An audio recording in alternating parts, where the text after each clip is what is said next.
Did the American Revolution begin in Lexington or Concord? Do those guns really work? Aren't you hot in those clothes? They must be so uncomfortable. Weren't they drunk all the time with all that beer? I couldn't possibly live without takeout. How could anyone live without TV, computer, or phone? It must have been so boring. Or was it? Let us visit Abigail Whitney at home and learn more about what colonial life really was. Good day, my friends. I am Abigail Whitney. I am the wife of Samuel and the mother of 17 children. Samuel and I met when we were children on Union Street in Boston. I was born in the year of the Lord, 1735, and Samuel 6 months older than I. Our friendship grew, and we were married in 1757. While living in Boston, I have 6 children: Samuel, David, Benjamin, Anna, George, and James. My husband Samuel is a merchant by trade. He is also very politically active as a Whig. He is a member of the Committees of Safety and Correspondence under the direction of Samuel Adams. He is also a member of the Provincial Congress, whose president is John Hancock. Together, Hancock and Adams rally us so that we may make a stance against England for our independence. It is time we govern ourselves.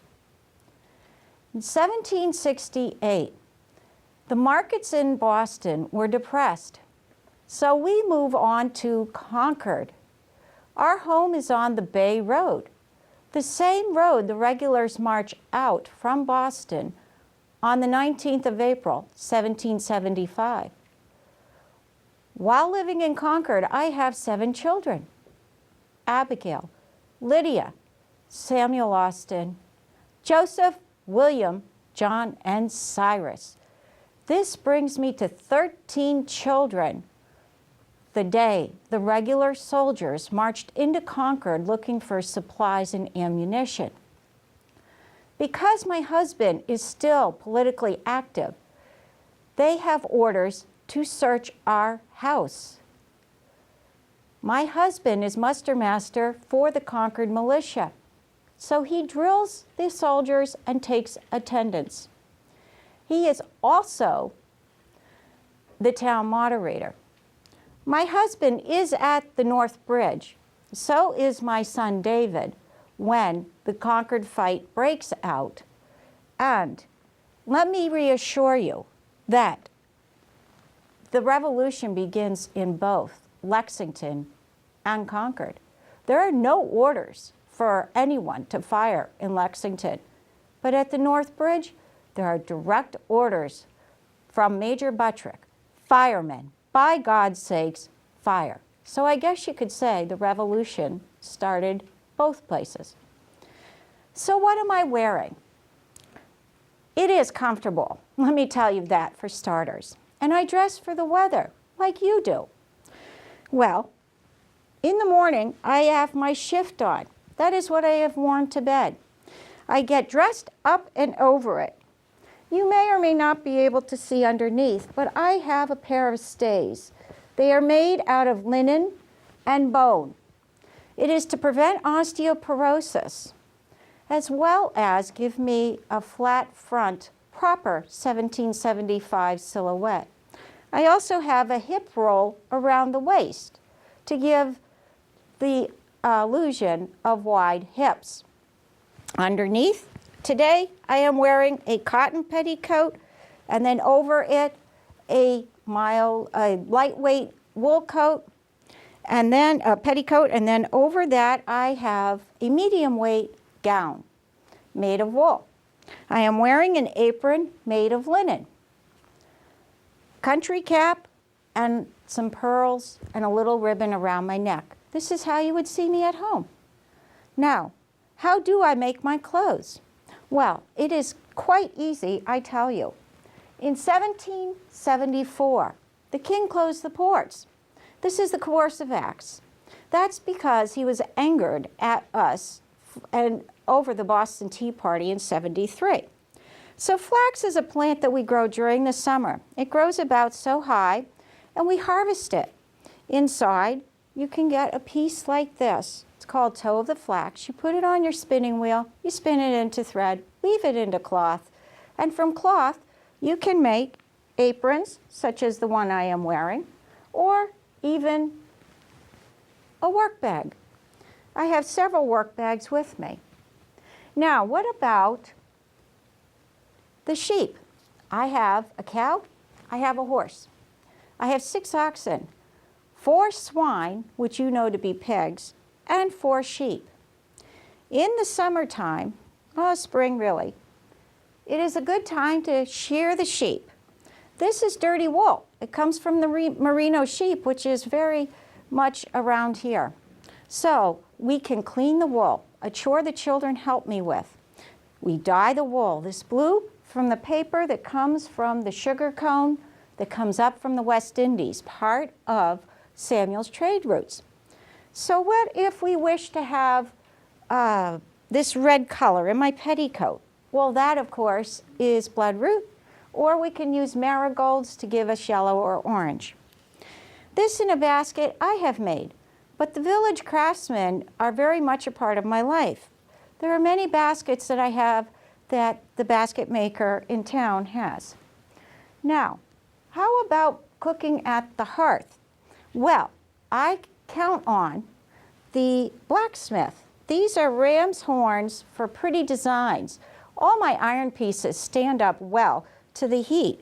It is a wonderful way to cook, and I am so grateful for the blacksmith as he gives me many of my hearth pieces.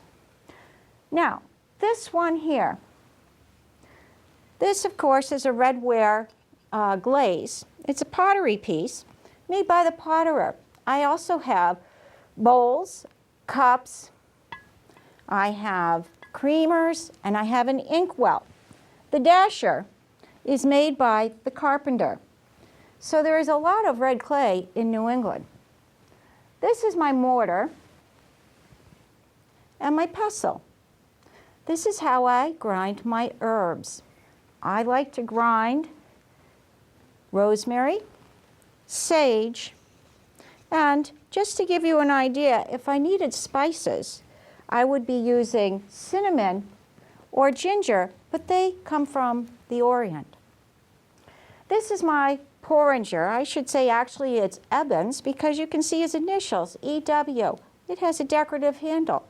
We each have a porringer and we each put our initials on it. At home, I have 33 pewter plates. I have plenty of spoons, and Samuel has a tankard. This brings me to why you think we drink so much beer. Well, we do drink beer, but we had best not get drunk or our neighbors will not like us. This is the sugar cone. It comes up from the West Indies. These are nippers. When you wish a little piece of sugar, you just nip off what you need and you put it into your recipes.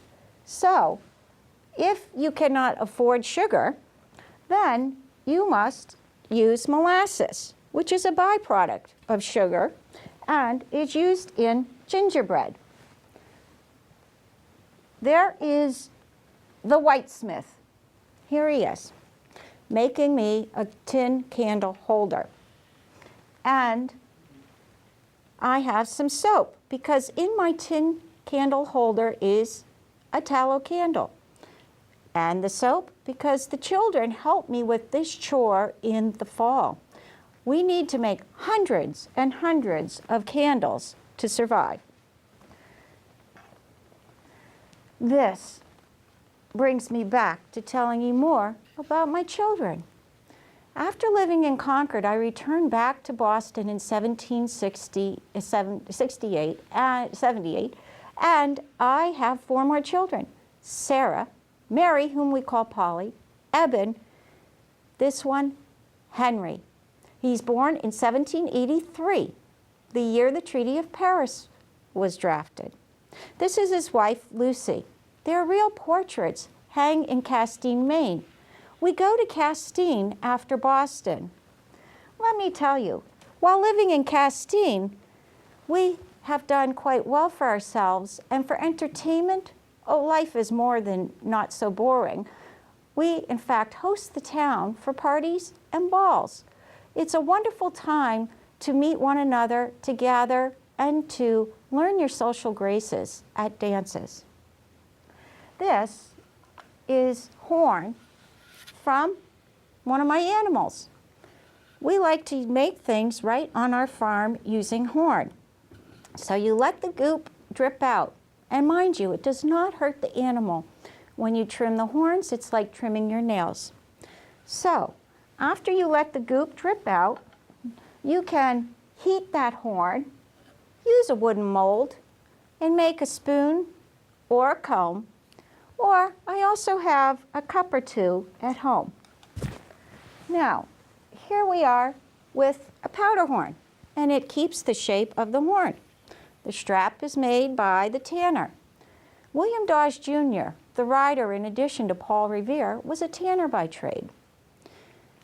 This end, the stopper, made by the carpenter. So now, we have time to tell you a little bit about April the 19th. As my husband was there at the bridge, Paul Revere was captured and later released in Lexington.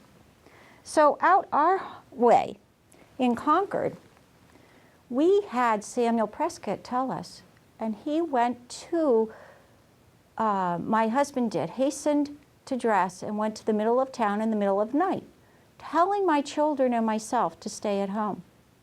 The sun rose. Lincoln Minutemen came by my house first. Did you know that Abigail Adams is the sister of Captain William Smith, who is the captain of the Lincoln Minutemen? Well, the Captain Smith lives very close to my home on the Bay Road. Sometimes I am called Mrs. Adams, but I do know of her. I also know of her because my nephew, his name would be John Austin, is at the Boston Massacre trials alongside of Abigail's husband, John, during the trials. He has been a witness of the whole event.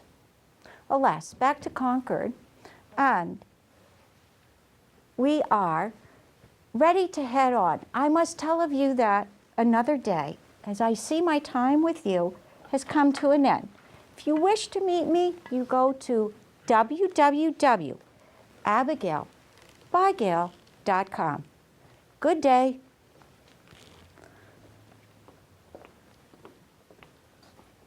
She was an entrepreneur, philanthropist, and activist. Madam C.J. Walker turned a bad hair day into a fortune. She followed her dream, turning her life into a true rages to riches story. Driven by her own struggles with hair loss during 1890, she began experimenting with different hair care products and treatments. In 1910, in Indianapolis, she established the headquarters of Madam C.J. Walker Laboratories to manufacture cosmetics and train her sales agents. She mobilized a network of 20,000 African-American women as sales agents, factory and office workers. Her sales agents earned between $5 to $15 a day when unskilled white laborers were earning $11 a week. She accrued an enormous personal wealth, provided economic opportunity for Black women, and gave them an alternative from domestic labor. She believed that with wealth comes responsibility, and she became a role model for using her riches to support political and philanthropic causes.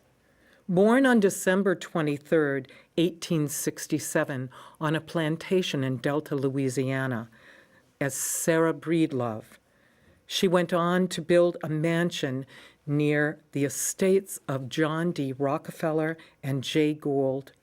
Madam C.J. Walker worked incredibly hard, and the demand she placed on herself eventually undermined her health. On May 25, 1919, in her 34-room mansion, Villa Lawaro, she died. Madam Walker's death was news all over the world. The wealthiest Negro woman in the United States and perhaps the entire world. Gwendolyn Quezaire-Presutti is a historical interpreter who is dedicated to studying the character, philosophy, courage, and grace that have helped Black American women survive and flourish. Her program introduces untapped, accessible history that celebrates the rich diversity, ambitions, and inspires heroism in the face of racism and violence. Madam C.J. Walker is one of her 5 women she portrays.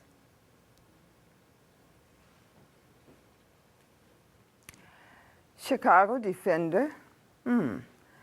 You would like to hear what I think about the article in the New York Times, how they routinely use the term negress to refer to Black women, or refuse to capitalize the N in Negro? No.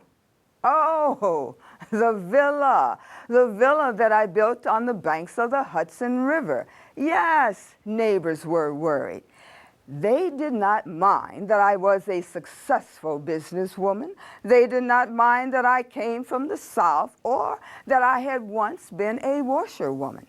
They minded that I was a Negro invading the domains of New York's ruling elite. You're looking for more? I have a few minutes to spare. In an hour or so, I will need to be at the National Negro Business League Convention. A long time has passed since that day in December 1867 when I took my first breath in Delta, Louisiana. One of 6 children born to Minerva and Owen Breedlove. They named me Sarah. As a young child, I worked beside my parents on the same cotton plantation fields where they were once enslaved. When I was 7 and 9, my parents died. I had no choice but to live with my sister and my brother-in-law. He was cruel, took me out of school, and made me work. What did I do? What could I do? I married at 14 to Moses McWilliams. I thought he would take me out of the promised land, but he died too soon. By 20, a widow with a young child, unable to support daughter or myself, I joined my brother Alexander in St. Louis, Missouri. I worked as a laundress, earning $1 a week. My hands scrubbed, stirred, and beat clothes in wooden wash tubs and iron pots of boiling water, lye soap irritating in my hands and arms. Nevertheless, I always wore freshly laundered, starched, and pressed clothes to highlight my skills. I took pride in my work, often ironing late into the night to meet Saturday's delivery deadline. Sunday mornings, I embraced the power of prayer. Now, I did not pray for a lighter load, but for a stronger back.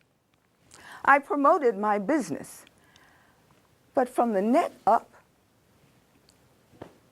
I was on the verge of becoming entirely bald.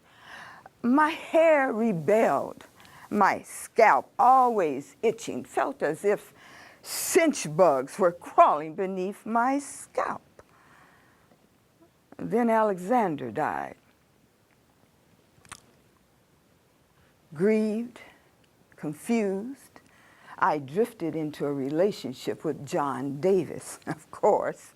He did not deliver on any of my expectations. He was afflicted with SWD, shirker, womanizer, drunk. He left, and I started seeing Charles Joseph Walker. He was a newspaperman with a proper education and with the right amount of ambition to match my own. Yes, I had my epiphany. One morning, I was at the wash tubs, looking at my arms buried in soap duds. I asked myself, what are you going to do when you grow old and your back gets stiff? Well, I heard of Annie Malone and her hair grower. It was different from the goose fat, bacon fat, and chicken fat some women use to manage their heads. That concoction did a lot of damage, and after a day or so, you smelled like fetid meat. Of course, that was not me. I tried her product. And I registered as an agent for Annie Malone. Not too long after, I moved to Denver in 1905. I was not satisfied selling her product. I wanted my own business. I invested $1.50 to start care business, changing my name to Madam C.J. Walker, told my clients that I was no longer with Annie Malone. Then, in 1910, we moved to Indianapolis, Indiana, established our headquarters, built a factory and a school, a beauty school, to train our sales agents. When we began to make $10 a day, C.J. Walker, my husband, thought that that was enough. He thought I ought to be satisfied. I was not. Now, he taught me a lot. But when we were unable to come to any type of agreement, I realized I needed him like a fish needs shoes. So I continued on. I expanded my market beyond the United States to Cuba, Jamaica, Panama, Haiti, and Costa Rica. I pledged $1,000 to a building fund for the construction of a YMCA. Oh, that felt good. A former laundress who earned $1 a week, now earning enough money to help others, and sharing my life story with women of color so that they too can help themselves to become economically independent. What is my secret to success? I got my start by giving myself a start. There is no royal rose petal strewn path to success. And if there is, I have not found it. For whatever success I have attained has been the result of much hard work and many nights. I did not sit down and wait for the opportunities to come. I got up and I made them for myself. Oh, speaking of getting up, it is time to go. I do not wish to be late. Come along. I'll drive. Philip Freneau is portrayed by Joseph Smith. Philip Freneau was an American journalist, newspaper editor, and sea captain, but was best known as the poet of the American Revolution. Philip was born in 1752 and graduated from Princeton. He was a friend and roommate of James Madison, and it was at Princeton that Freneau found his voice in poetry. He wrote poetic satires attacking the British during the American Revolution. Freneau was a sailor and suffered greatly after being captured by the British. His experience as prisoner was publicized in his poem, The British Prison Ship. Freneau also wrote poems about nature, his most famous being The Wild Honeysuckle. Philip Freneau was active in politics for most of his life. From 1791 to 1793, he was editor of the National Gazette, a Philadelphia paper backed by Thomas Jefferson, which actually opposed the views of the Federalist Party newspapers in New York, backed by Alexander Hamilton. Philip Freneau died in 1832.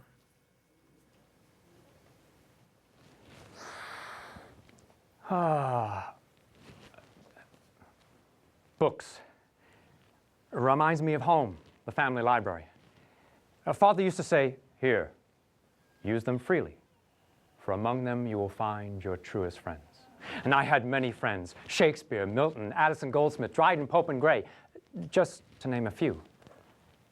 They opened my mind, my heart, and my soul to all that was possible in the world, or what seemed impossible. I remember as a young boy inscribing in my father's copy of The Spectator, "Don't steal this book, my honest friend, for fear the gallows will be your end.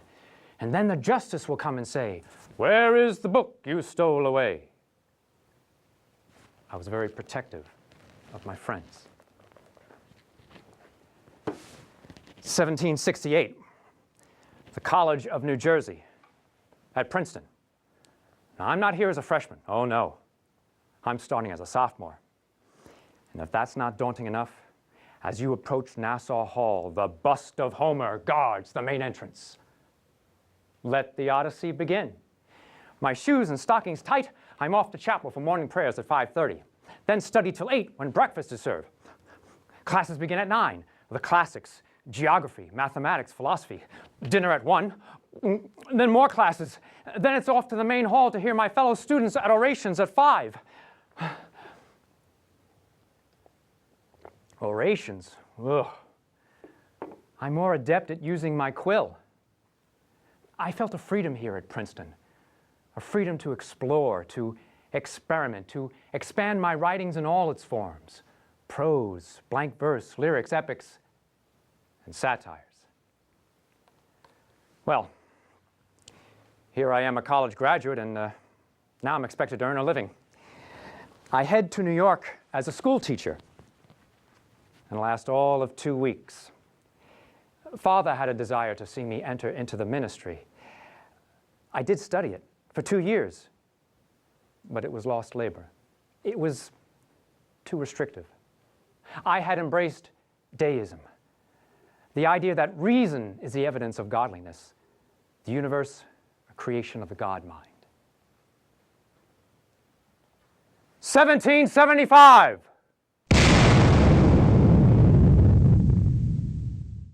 The shot heard round the world.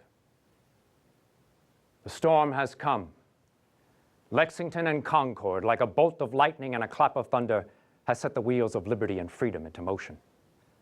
I am in New York, and a gang opposed to the American cause has approached an unguarded Liberty pole at midnight, cut it down, and hacked it into 13 separate pieces.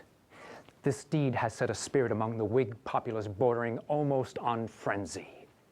1 month later, the new Liberty pole, take care, seized from the woods this honored tree. We dedicate to liberty. Here may it stand while time remains, or liberty with reason reigns. Let them advance by night or day, let them attempt a new affray, and speedy vengeance will ensue. At least their hides beat black and blue.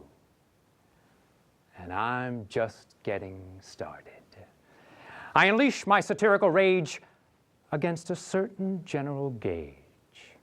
Rebels you are, the hopeful general cries. Truth stand thou forth and tell the wretch he lies. To arms, and let the trusty sword decide who best deserves the hangman's cord. Feelings and emotions were running high in New York. Allegiances were divided between Whigs and Tories, and now abuse is directed towards me, personally. My attacks are not against England herself. My attacks are against individuals, both in England and America, who would misuse their powers, who would act as instruments of tyranny and suppression, and I will do everything in my power to expose those evils. But I am alone in this battle. Alone I stand to meet the foul-mouthed train, assisted by no poets of the plain. I grow weary and sick of all feuds. To reason I appeal, from wars of paper and from wars of steel. I to the sea with weary steps descend, and quit the mean conquest. I leave for the West Indies. Solitude and silence reigns there. For more than 2 years I write my poetry away from the noise of the world, in that heavenly, peaceful abode. And yet something calls me home. I arrive in Shrewsbury, New Jersey, July 9th, 1778. War. My home. My land where patriot blood is spilt. From every mouth some doleful tale I hear. Arson, rape, pillage, and destruction.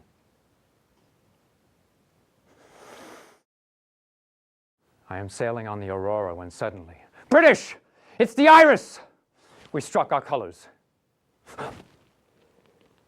Pray, is it your custom to handcuff passengers? The Americans, I am confident, never use the English so.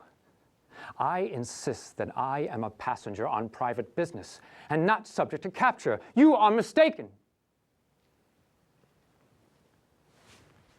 On June 1st, 1780, I am sentenced to the prison ship Scorpion.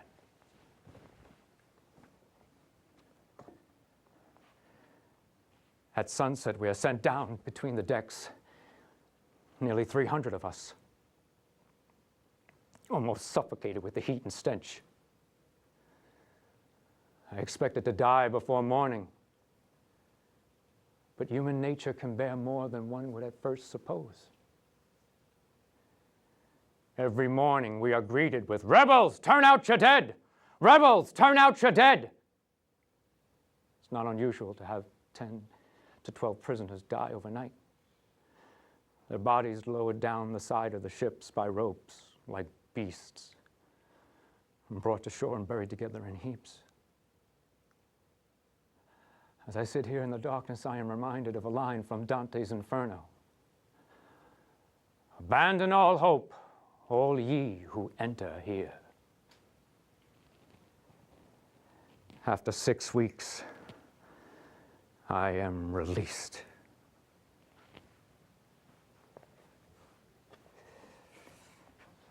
Weak as I am, I'll try my strength today. And my best arrows at these hellhounds play. From this day forth, this shall be my weapon. My words will find their mark with such force, such resolve. I will raise my voice against British tyranny, cruelty, and injustice. I will shed every drop of ink for the cause of liberty and freedom. My poem, The British Prison Ship, is published in Philadelphia by Francis Bailey, whose Free Man's Journal I add my voice to. and it is needed. Arnold has betrayed us. The Continental Congress is bankrupt. General Washington can hardly hold an army together. Whole regiments are rising up in mutiny, demanding back pay. These are the times that try men's souls. And yet it is in times of darkness and despair that the light of liberty must shine its brightest. And shine it did. Washington and Rochambeau enter Philadelphia at the head of their combined forces. A few days later, Colonel John Lawrence arrives from France with money and supplies. And Admiral de Grasse arrives with a fleet of 28 French warships. Hail His Excellency General Washington! On to Virginia! On to Yorktown! On to victory! And as the bells of Christ Church ring out their song of peace, I hear a voice inside me. To the sea, Philip, to the sea. And while I'm at sea, something amazing happens. My poetry is now in demand in several parts of the country, and my reputation continues to grow. In 1791, I receive a letter from Thomas Jefferson, offering me a post of translating clerk in the State Department. After a spring and summer of negotiations, I take the oath of translating clerk, and on October 31st, 1791, the National Gazette, Philip Freneau, editor, is published. First, I do battle with John Freneau from New York. But then it is found out who is the real voice behind the Federalist paper, Gazette of the United States. The monocrat, Hamilton. He has the audacity to anonymously charge me with being paid to oppose the government. And then he asserts that it is Jefferson who is the real editor of the National Gazette. Do you see strings attached to my hands? Wires attached to my mouth? I am no one's puppet. I am no one's mouthpiece. No one dictates to me. I went to the mayor of Philadelphia and swore to an affidavit. Then in 1793, President Washington has had enough of me. Jefferson comes to my defense. I will not do it.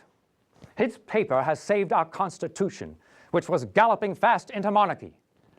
Then President Washington really loses his temper.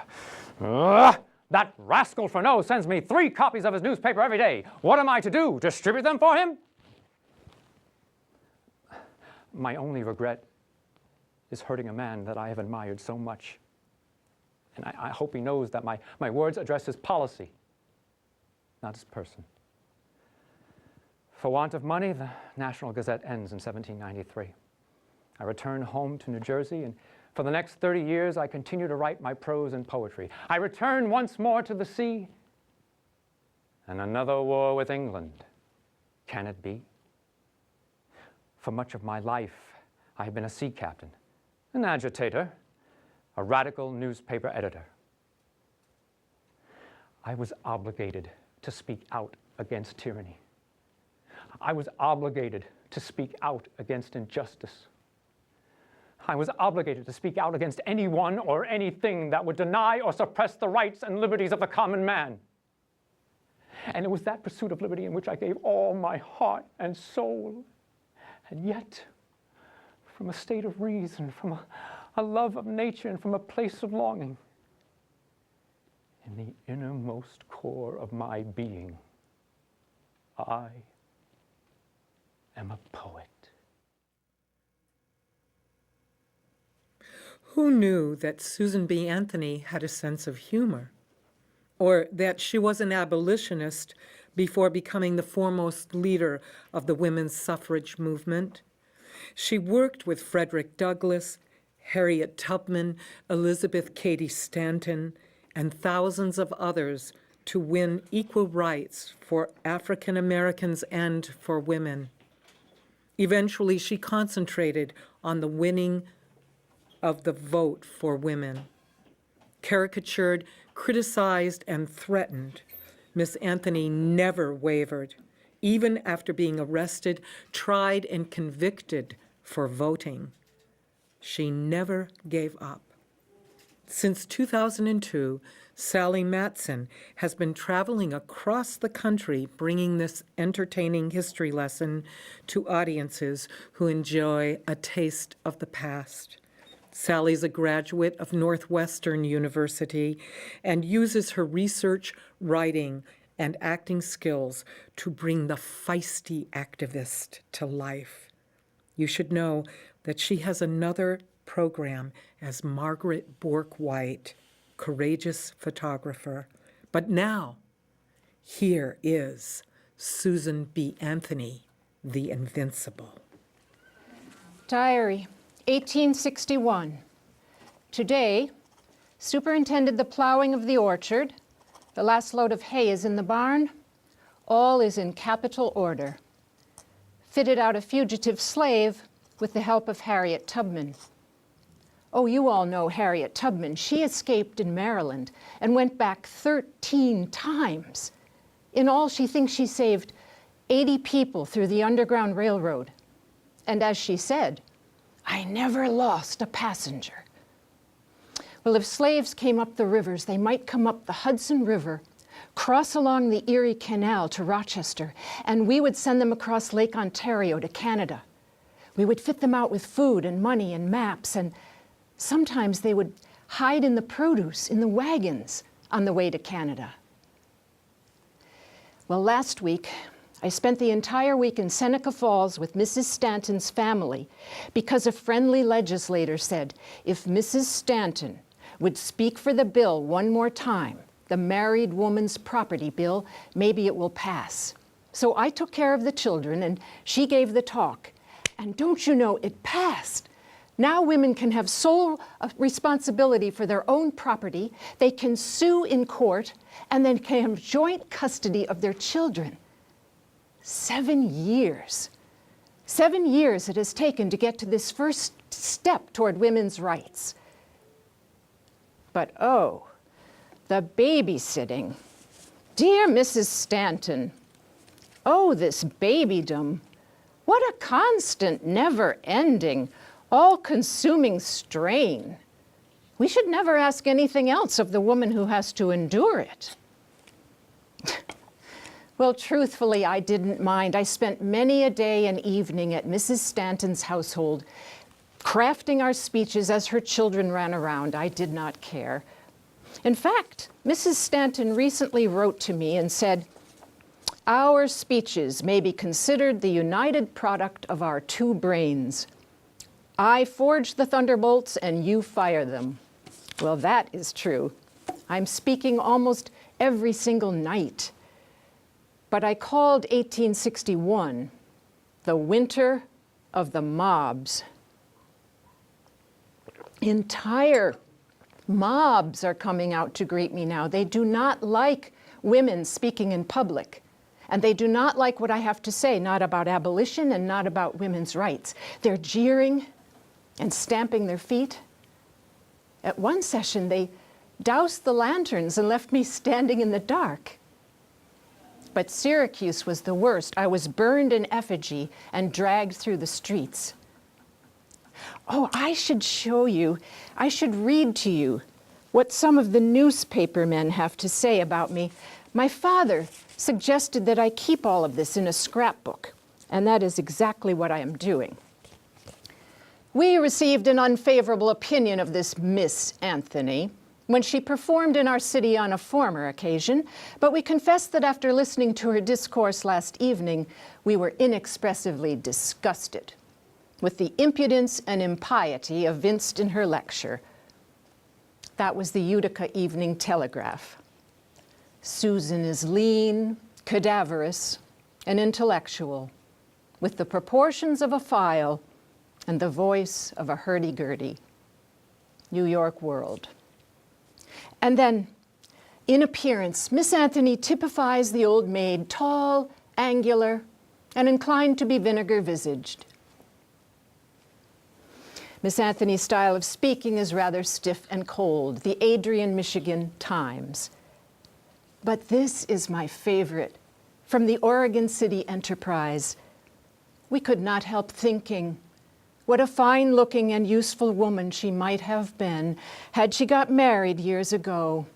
We wish she had been more fortunate in her younger days. Well, balderdash. That's nonsense, all of it.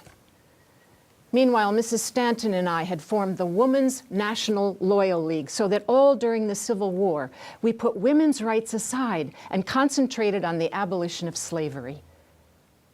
Abraham Lincoln passed the Emancipation Proclamation, but that only freed the slaves in the rebellious states. What about all the slaves who had come north? We knew it would take a federal amendment, and we began working just as we had for women. Elizabeth Blackwell was the first woman doctor helping to recruit nurses with Clara Barton. Women were in hospitals and schools and factories. But at the end of the Civil War, we had a problem. The 13th Amendment freed the slaves. That was wonderful. The 14th Amendment gave them citizenship. But in the second paragraph of that amendment, the word male is used. The first and only time in our Constitution they mentioned the word male, and then we could see where they were going. They were going to give black men the vote with the 15th Amendment, not black women, not white women. We would have to get back on our trail and begin working for women's suffrage. And when we did, we lost the support of many of our abolitionist allies. We were betrayed. So I decided that I would like to vote too. And in the presidential election of 1872, along with my sisters Hannah, Mary, Guelma, and 12 others, we marched down to the barber shop where they were registering, and then we all went back to vote. I was the only one arrested. That was all right. On the day of the trial, the district attorney suggested that women are incompetent to testify in court. And the judge agreed, so I wasn't able to speak in my own defense. And then the next day, the judge came in with a pre-written statement, ordered the jury to find me guilty, and dismissed them. It was a travesty. When he said, "Does the prisoner have anything to say why sentence should not be pronounced?" I said, "Yes, Your Honor, I have many things to say. For in your ordered verdict of guilty, you have trampled underfoot every vital principle of our government. My natural rights, my civil rights, my political rights are all ignored. Robbed of the fundamental right of citizenship, I am degraded from a citizen to that of a subject. And not only myself individually, but all of my sex are, by Your Honor's verdict, doomed to political subjection under this so-called Republican. The court cannot listen to a rehearsal of arguments the prisoner's counsel has already consumed 3 hours in presenting." If it please Your Honor, I am not arguing the question. I am simply stating the reasons why sentence cannot, in justice, be pronounced against me. Your denial of my citizens' right to vote is a denial of my right of consent as one of the governed, the denial of my right of representation as one of the taxed, the denial of my right to a trial by a jury of my peers. The prisoner will sit down. Well, I interrupted Judge Hunt 4 times. What difference did it make? He had already pronounced me guilty. When he said I had to pay a $100 fine, I told him, "I will never pay $1 of your unjust penalty, and I never will." So do you know? They let that go. They did not want to have to deal with me anymore. So we lost. But I think it was a great turning point for the women's rights movement. Money began to pour in, and we realized we could not challenge the 14th and 15th Amendments. We had to have our own amendment. Ladies and gentlemen, in 1876, when this country was celebrating its grand centennial from Britain, we asked if we could present our Women's Declaration of Rights in Philadelphia. The men said, "No, I'm sorry, our agenda is all set." Well, I was able to get 5 press passes from my brother's newspaper in Kansas. And when they read the Declaration of Independence in Independence Hall, the 5 of us marched down that aisle and presented our declaration, and they had to put it into the minutes. Do you see?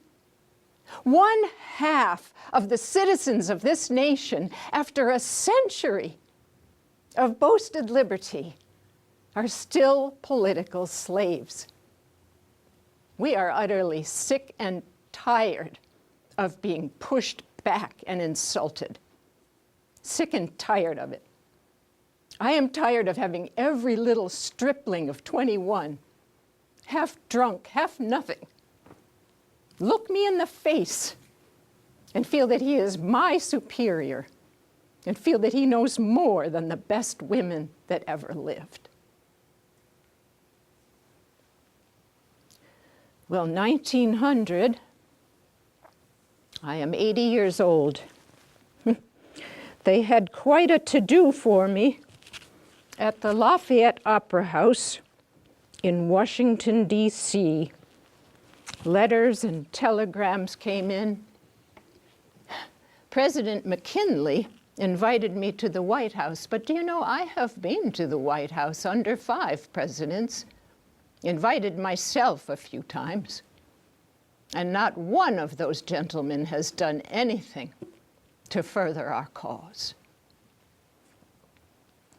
1906, Baltimore,